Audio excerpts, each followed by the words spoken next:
Olá, muito boa tarde, bem-vindo a esta emissão do programa Eclésia, aqui na RTP2. Um bom ano para si que nos acompanha. Estamos a poucos dias de um encontro nacional convocado pela Conferência Episcopal Portuguesa, com responsáveis de todas as dioceses nacionais, para refletir sobre o documento final que saiu da 16ª Assembleia Geral Ordinária do Sínodo dos Bispos, concluída em outubro de 2024. Foi uma reunião global convocada pelo Papa Francisco para debater o tema da sinodalidade e a sua aplicação concreta nas comunidades católicas. Tenho o gosto de ter comigo hoje o Padre Eduardo Duque, sacerdote da Arquidiocese de Braga, professor da Universidade Católica Portuguesa, membro da equipa sinodal da Conferência Episcopal. Padre Eduardo, boa tarde, um bom ano para si. Boa tarde para si também, Octávio. Tivemos a oportunidade já de conversarmos sobre estas temáticas no passado.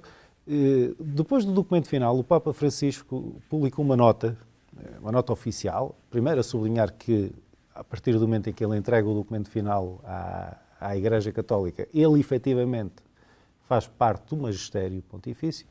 Em segundo lugar, uma coisa que eu queria começar a conversa, talvez mais por aí, a sublinhar que muitas das propostas que são feitas nesse documento são, desde já, concretizáveis nas comunidades católicas, latinas e orientais, até para sermos mais. E eu pergunto se faz sentido que se sinta esta urgência e também esta vontade de, concluído este processo de reuniões, de debates, de ponderações, de auscultações, de passar ao terreno, de que esta dinâmica sinodal comece a ser efetivamente marcante na vida das comunidades. Muito obrigado. Eu creio que estamos a começar exatamente pelo ponto certo. Ou seja, acho que o sínodo, este sínodo sobre a sinodalidade, exige-nos que nós olhemos para nós próprios e vejamos que há muitas coisas que nós podemos fazer pela Igreja em que acreditamos e que vivemos, tornando-a mais próxima das pessoas, não é? No fundo é pegar num conjunto de princípios da sinodalidade e transformar esses princípios em medidas muito concretas.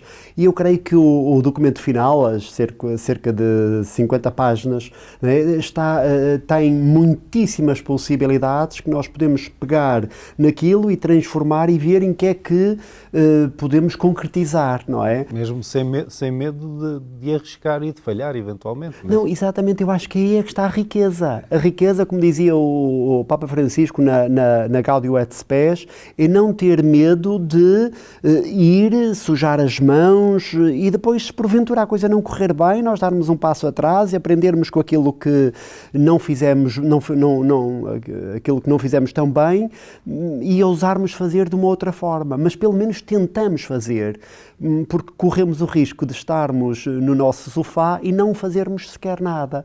E possivelmente é isso que, de certa forma, o Santo Padre nos está a pedir. Este é o momento de nos levantarmos, de ganharmos altura para Deus, no fundo, e percebermos que há muitas pessoas que o querem fazer também. Querem uma igreja mais próxima, mais atenta, mais renovada, mais viva, uma igreja que ajude as pessoas, ajude a vida das pessoas, não é? Ajude a sua dimensão espiritual, mas também a sua dimensão material, não dando-lhes dinheiro, mas às tantas através de mecanismos de transparência, de mecanismos que os ajude a uma vida melhor. E eu creio que o documento está cheio dessas medidas. É uma questão de ler bem o documento e, a partir dali, conseguir transformá-lo em medidas concretas. Tem sublinhado esta noção de ler bem o documento. A minha pergunta ia nesse sentido. Porque, talvez, por causa de um modelo mais clássico, o que se esperava na cabeça de muitas pessoas é que viessem de Roma, e eu sublinho, viessem de Roma, um conjunto de decisões que estavam tomadas depois do processo sinodal e que agora era preciso aplicar em todas as comunidades. Isto é o modelo tradicional de pensamento. O que aconteceu desde 2021 até agora mostra que esta mudança efetivamente tem de ser renovada a partir das bases, ou seja, as bases é que efetivamente podem concretizar as mudanças concretas que depois até poderão ir crescendo e chegando a outras dimensões. É exatamente isso. Quer dizer, a Igreja não é uniforme. A Igreja não é uma plataforma igual para todos. Não, Sim, ela está... Não é um franchise que tem. Não está franchisado, não é? Ela depende dos contextos, dos contextos culturais, económicos, sociais, vivenciais de cada pessoa. Nós estamos num país pequenino e é muito diferente a Igreja do Norte do que a Igreja do Sul ou nas nossas ilhas, não é? E desde logo, só por aqui, dá para perceber que há medidas que possivelmente dão para concretizar no Norte e que no Sul ou nas ilhas são capazes de não encaixar tão bem, ou aqui mesmo em Lisboa, não é? Acho que é isso. Eu acho que nós temos que ler o documento e, de uma forma muito aberta, perceber o que é que dá e o que é que não dá, sem cair num relativismo, por amor de Deus, mas perceber é isso, é o espírito do documento. E eu li o documento já mais que uma vez e tenho a certeza que tem medidas que dão para concretizar, ora num lado de uma forma, ora de um outro lado numa outra forma, mas que é preciso pegar naquele documento e passá-lo ao concreto, creio que é preciso, sim. Aí é uma questão que é especificamente teológica, nós não vamos aprofundá-la demasiado, mas acho que é necessário que as pessoas entendam. Há uma ideia, por vezes, monolítica do que é a Igreja Católica e as suas comunidades. Que, historicamente, até com aquilo que nos anos recentes, com a presença de irmãos do Oriente cristão, católicos como nós, mas com os seus ritos e tradições, vai mostrando que isto não é um monolito, que há uma experiência diversa e plural. Mas o documento final sublinha muito esta capacidade de, adaptando a cada território, mantendo o que é o geral da doutrina, mas adaptando a cada território, haver soluções específicas, por exemplo, em ministérios de serviço à comunidade. Eu até me atrevo a perguntar, especificamente, na questão dos ministérios do serviço à presidência da comunidade. Se algumas dessas soluções podem passar por aí, comunidades que nós sabemos que não têm presbíteros ou que o sacerdote só pode ir muito esporadicamente, ou outro tipo de soluções, se efetivamente esta reflexão começa a ser evidente que pode ser passada para o terreno também. Eu creio que de uma ou outra forma não pode ser nos dias de hoje, porque nós estamos numa sociedade muito diversa. Uma sociedade complexa. Se vivemos numa sociedade diversa e complexa, não podemos propor que as pessoas vivam a Igreja de uma forma monolítica, porque não bate certo, não é? Nós vivemos, e o documento trabalha bastante bem a complexidade social em Sim. que nós vivemos, a questão da urbanização, nunca tanto como hoje, as pessoas vivem no mundo urbano, nunca aconteceu. A maioria das pessoas do mundo de hoje vive neste mundo urbano. A questão da mobilidade, hoje as pessoas estão numa comunidade, vivem numa comunidade, mas rezam noutra e ao fim de semana estão numa outra, se for preciso, ou seja, dinâmicas muito diferentes. A questão da digitalização, isso leva-nos a perceber, não é, a complexidade deste mundo e por isso também não podemos propor uma igreja em que toda a gente tem que pensar assim, viver assim, rezar assim. Não, bem pelo contrário. Daí a riqueza das nossas comunidades, que são diversas, também elas. E aquilo que importa é nós convocarmos, abrirmos as nossas comunidades para que as pessoas, estas pessoas, dentro desta complexidade, se possam inserir e rever mais numa comunidade ou noutra comunidade e convidá-las a essa ligação, porque senão elas ficam também desligadas, desmembradas. E eu acredito nesta igreja que é aberta, que acolhe, independentemente da pessoa não ser da minha comunidade, ela frequenta determinado grupo porque se revê naquele grupo e reza com aquele grupo, é acompanhada por aquele grupo, e isso é que eu acho que é extraordinário. É nós termos como que sermos flexíveis naquilo que é importante ser flexível para não deixarmos ninguém para trás. E assim temos um coração aberto, uma igreja aberta que vai acolhendo, não é? São portas. Eu acho que nós estamos no tempo de abrir portas, de escancarar o mais possível para que possamos perceber que aquilo que importa é salvar a pessoa. Não é? Não nos importa a estrutura em si, importa-nos as pessoas, importa-nos que as pessoas conheçam Cristo, como é que ele viveu, como é que ele se entregou, como é que ele acolheu, e assim as pessoas possam sentir este mistério. E é isso que as pessoas querem, porque como dizíamos, a sociedade é tão complexa que muitas vezes as pessoas fazem a experiência do vazio, da noite escura, mas é aí, nesse vazio e nessa noite, que algumas delas se levantam e se põem a caminho à procura de Cristo. E quando dão por ela, veem que já estavam a ser procuradas por Ele, não é? E naturalmente aí dá-se a salvação, o caminho do perdão, etc. E o caminho da reconciliação daquela pessoa com a Igreja, muitas vezes.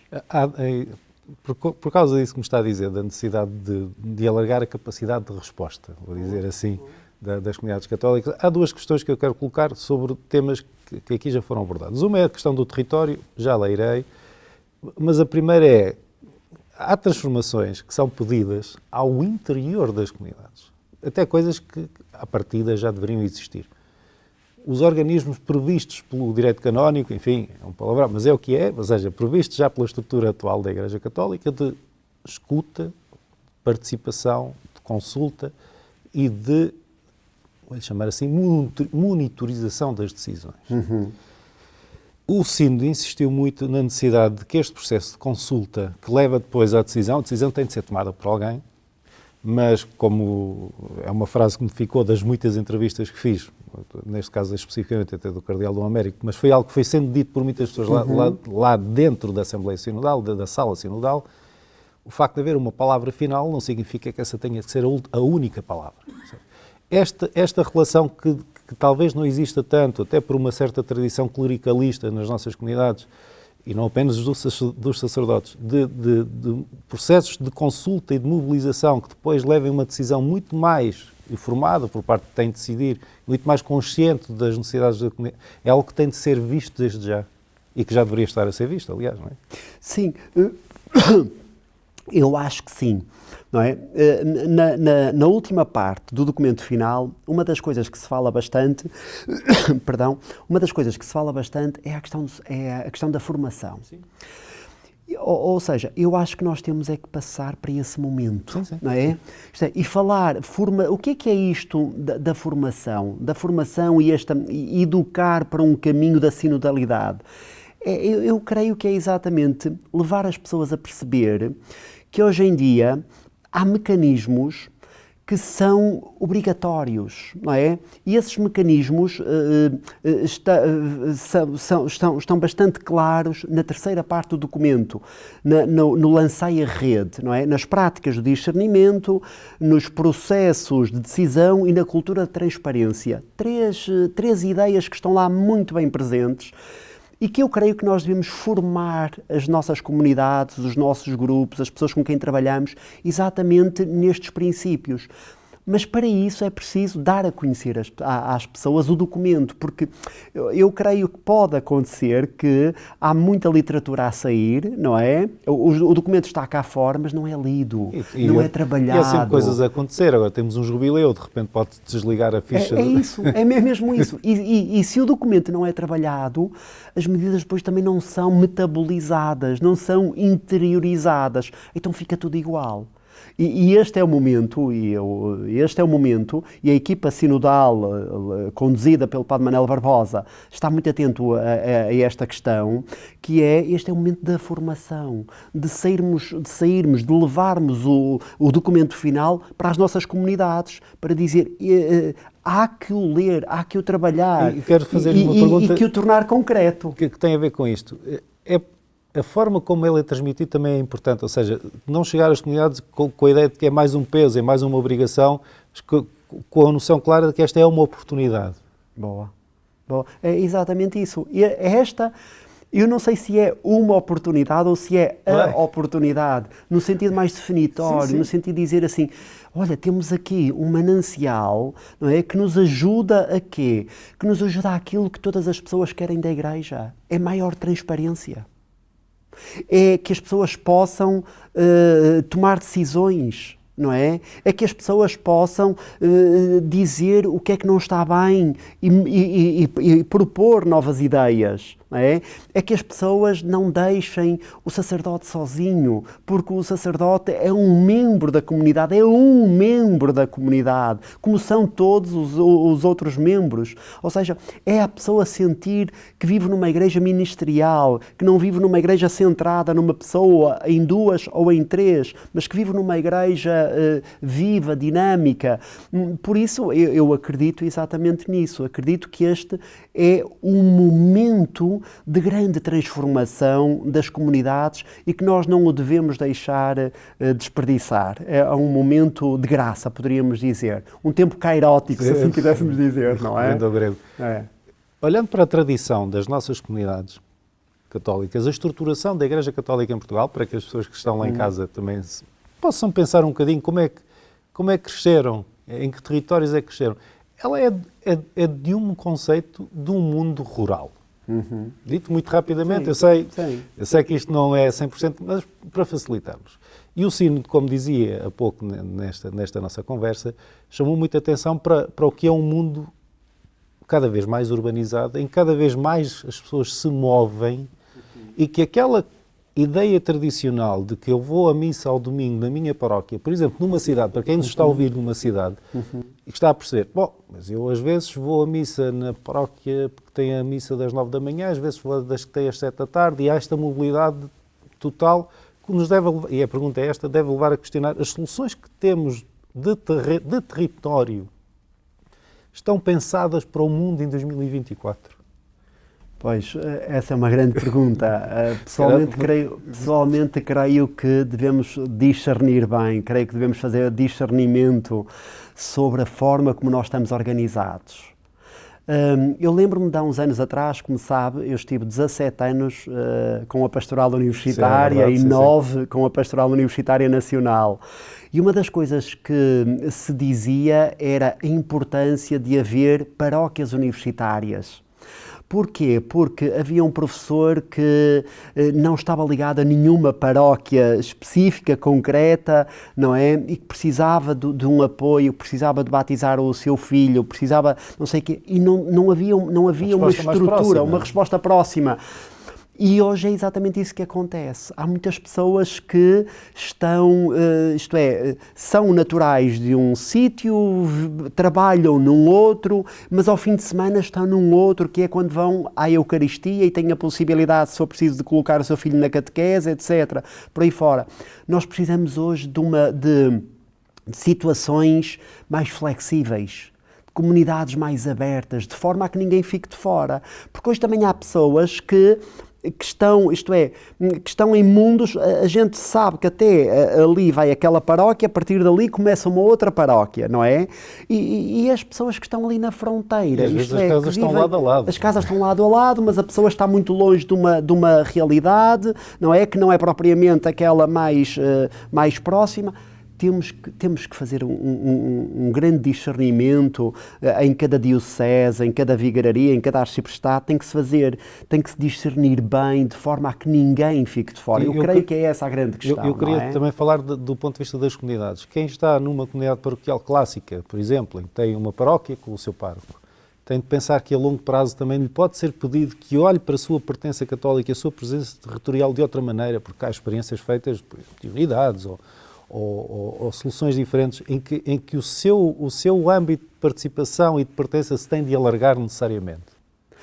Sim, eu creio que sim, porque nós não podemos continuar a ver as igrejas a esvaziar. Nós sociologicamente já o comprovamos variadíssimas vezes, não é? Nos vários estudos que têm sido feitos, dos vários inquéritos internacionais onde Portugal está presente, o European Values Survey, o European Social Survey, os dados do Eurobarómetro, o International Social Survey Program, os vários inquéritos internacionais onde Portugal está presente, não é? E todos estes inquéritos têm perguntas sobre bases religiosas, sobre a prática religiosa de uma forma muito concreta. Percebemos que tem havido, todos os anos, perda de praticantes. Quer dizer, então, que as comunidades têm que perceber que têm que arranjar, têm que encontrar novas formas de acolher as pessoas. É preciso preocupar-se com os que não estão. É exatamente isso. É preciso, como dizia o Dom Américo, pescar fora do lago. No fundo é isso, não é? É uma expressão dele, não é? Forte, é exatamente isso. E eu diria que é preciso trabalhar as fronteiras. É preciso subirmos a montanha e vermos quem é que está do lado de lá, para que ninguém de facto fique de fora.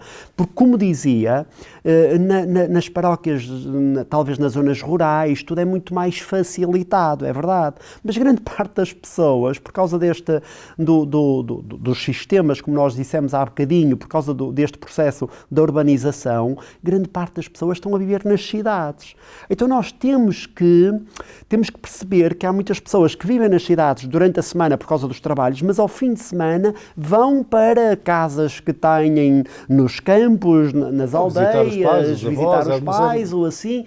E nós temos que pensar, bem, como é que eu vou encontrar-me com aquela pessoa e perguntar-lhe ousadamente onde é que ela tem o seu filho na catequese, que tipo de acompanhamento é que ela precisa. É isso. Eu acho que nós devemos ter equipas hoje que devem, nas nossas paróquias, ir ao encontro dessas pessoas que nós sabemos que estão fora, estão deslocalizadas e no fundo, perceber o que é que elas precisam para não ficarem desintegradas da realidade. E quem sabe, às tantas, fazer catequese pela via digital, etc., acompanhando cada caso. Eu acho que a vida das pessoas é o mais importante e são essas que são importantes salvar. E se assim for, então nós o que temos é que ter e criar novos grupos, novas formas de pensar para a realidade dos tempos de hoje. Não é para a realidade há 20 anos,